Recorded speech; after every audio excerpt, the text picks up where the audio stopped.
अब सामाजिक सुरक्षा कोषमा आबद्ध हुने कि नहुने त्यसमा धेरै कुराको माइन्डमा तपाईँलाई चाहिँ हुन्छ नि कि यो राम्रो हो कि होइन, के हो कस्तो हो। तपाईँले चाहिँ जति पनि युट्युबमा भिडियो हेर्नुभएको छ या जति पनि तपाईँले चाहिँ अरूको कसैले भनेको कुरा सुन्नुभएको छ भने धेरै कन्फ्युजन भइरहेको छ कि यो के हो, यसमा म गरौँ कि नगरौँ। यदि जस्तै तपाईँले चाहिँ जस्तै तपाईँ अहिले चाहिँ विदेशमा बस्नुभएको छ र विदेशमा तपाईँले काम गर्नुभएको छ, त गभर्मेन्टले त अनिवार्य गरिदिएको छ तपाईँले चाहिँ विदेशमा जानुभएको छ भने तपाईँले चाहिँ श्रम गरिसकेपछि श्रम गर्ने बेला नै तपाईँको चाहिँ यो जुन सोसल सिक्युरिटी फन्ड छ, सामाजिक सुरक्षा कोषमा तपाईँले आबद्ध हुनैपर्छ। 1 महिना कन्ट्रिब्युट त्यहाँ भएको तपाईँले चाहिँ बिल या त्यहाँ चाहिँ पेमेन्ट दिएको प्रुफ दिएपछि मात्र तपाईँको श्रम स्वीकृत हुन्छ। अब तपाईँले विदेश आइहाल्नुभयो, विदेश आएपछि केही टाइमपछि तपाईँले चाहिँ सबले सामाजिक सुरक्षा कोषको बारेमा भनिरहेका छन्, त्यहाँ चाहिँ आबद्ध हुने कि नहुने या कन्ट्रिब्युट हरेक मन्थ गरौँ कि नगरौँ, त्यहाँ चाहिँ गर्दा राम्रो हो कि नहो भनेर त्यसको बारेमा चाहिँ डिफ्रेन्ट धेरैजनाले चाहिँ त्यो भिडियो बनाएका हुन्छन्। अनि तपाईँले चाहिँ कन्फ्युजन भइरहेको हुन्छ कि म के गरौँ, कसरी राम्रोसँग बुझौँ कि यो चाहिँ राम्रो हो कि होइन भनेर त्यसको बारेमा तपाईँलाई चाहिँ यहाँ बताउनु गइरहेको छु। म तपाईँलाई यसमा चाहिँ के बताउँछु भने जस्तै तपाईँ चाहिँ मेरो भनेको कुरा या अरू कसैले भनेको कुरा चाहिँ सुनेर होइन, तपाईँ आफैले सबै डिटेलहरू राम्रोसँग पढ्नुहोस्, बुझ्नुहोस् र त्यसपछि तपाईँले चाहिँ के कस्तो लाग्छ भित्रबाट तपाईँलाई कि यो चाहिँ राम्रो हो कि होइन, तपाईँले सबै डिटेलहरू पढिसकेपछि तपाईँ आफै एउटा डिसिजन लिन सक्नुहुनेछ कि हो राम्रो छ भने त यसमा कन्ट्रिब्युसन जुन छ नि हरेक मन्थ गर्नुहोस्।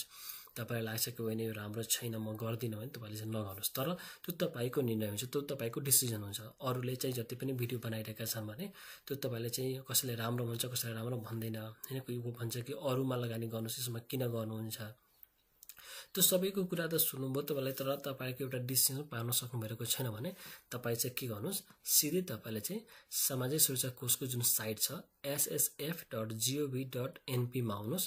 यहाँ आइसकेपछि तपाईँले डाइरेक्ट जानुहोस् डाउनलोडमा गएपछि एन तथा नियममा आउनुहोस्। ओके, त्यसपछि तपाईँको सेक्सन खुल्छ। अब तपाईँ चाहिँ विदेशमा आउनुभएछ र विदेशमाबाट तपाईँलाई चाहिँ यो सामाजिक सुरक्षा कोषमा तपाईँले चाहिँ आबद्ध हुन चाहनुभएको छ, कन्ट्रिब्युसन गर्न चाहनुभएको छ भने यसमा तपाईँले चाहिँ वैदेशिक क्षेत्र है, यहाँ लेखेको छ वैदेशिक क्षेत्र सामाजिक सुरक्षा योजना सञ्चालन कार्यविधि पहिलो संशोधन सहित 2079 छ हो। यसको चाहिँ तपाईँले पुरा विवरणमा क्लिक गर्नु होला।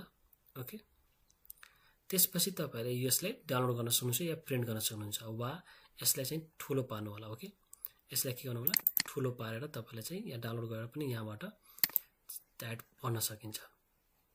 त अब अरूले चाहिँ के भनिरहेका छन् त्यो कुरा छोड्दिने। तपाईँले चाहिँ पहिला फर्स्टमा यो चाहिँ सबै तपाईँले चाहिँ एक गरेर पाले गरेर के गर्नु भने पढ्नु पर्यो कि टोटल पुरै पढ्नु पर्यो।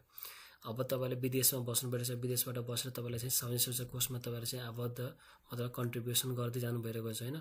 अब जति गर्दै जानुपर्छ तपाईँले चाहिँ के कुराहरू यसमा तपाईँले चाहिँ सुविधाहरू पाउन सकिन्छ, यसमा के कुराहरूको लाभ लिन सकिन्छ, यसमा कतिको कुराहरू छ, त्यो सबै कुरा तपाईँले पढ्नु पर्यो कि। जस्तै तपाईँको यहाँ हेर्न सक्नुहुन्छ दुर्घटना तथा अशक्त सुरक्षा योजना, आश्रित परिवार सुरक्षा योजना, वृद्ध अवस्था सुरक्षा योजना, औषधि उपचार र स्वास्थ्यमा मातृत्व सुरक्षा योजना, यसै धेरै कुराहरू छ। विदेशी रोजगारमा रहेका श्रमिक वा विदेशमा स्वरोजगारमा रहेका व्यक्ति ऐन नियमावली तथा यस कार्यविधि बमोजिम कोषमा सूचित भई कोषमा योगदान गरी उपदफा 1 बमोजिम सामाजिक सुरक्षा योजनामा सहभागी हुन सक्नेछन्। यसको अब तपाईँको जति पनि अब हुन्छ नि यसको डिटेलहरू पुरै तपाईँले चाहिँ एक गरेर पुरै पढ्नु पर्यो कि। तपाईँले जुन कुरामा तपाईँले कन्फ्युजन छ त्यसलाई चाहिँ 2 चोटि 3 चोटि पढ्नुहोस् होइन, त्यस तरह राम्रोसँग पढ्नुहोस्। औषधि उपचार स्वास्थ्य त जति पनि यो कुराहरू छ त्यसमा कतिको कुराहरूको सुविधा रहेछ, कतिसम्म हामी यसमा चाहिँ दुर्घटनाको लागि पाउन सक्छौँ, कति चाहिँ हेल्थको लागि हामी पाउन सक्छौँ होइन। त्यसै तपाईँलाई चाहिँ यसमा राम्रोसँग पुरै पढ्नुहोस् र पढिसकेपछि तपाईँलाई चाहिँ आफै एउटा आइडिया हुन जान्छ कि यो कतिको तपाईँको चाहिँ तपाईँको लागि सोचेको अनुसारले चाहिँ यो राम्रो छ कि छैन होइन। अनि त्यसपछि तपाईँले चाहिँ यो सबै पढिसकेर बुझिसकेपछि तपाईँले चाहिँ लाग्यो कि हो यो धेरै राम्रो छ, यो चाहिँ गर्दा राम्रो हुन्छ भोलिको दिनमा। आज चाहिँ जति पनि मेहनत गरिरहेको छु आफ्नो परिवार आफ्नो फ्यामिली बच्चाहरूको लागि होइन, भोलि दिनमा म बुढो भएपछि सब आफ्नो बच्चाहरू आफ्नो होइन सन्तानहरू चाहिँ आफ्नो लाइफमा छन्, आफ्नो बिजीमा छन्, हामीले कोही टाइम दिएको छैन होइन।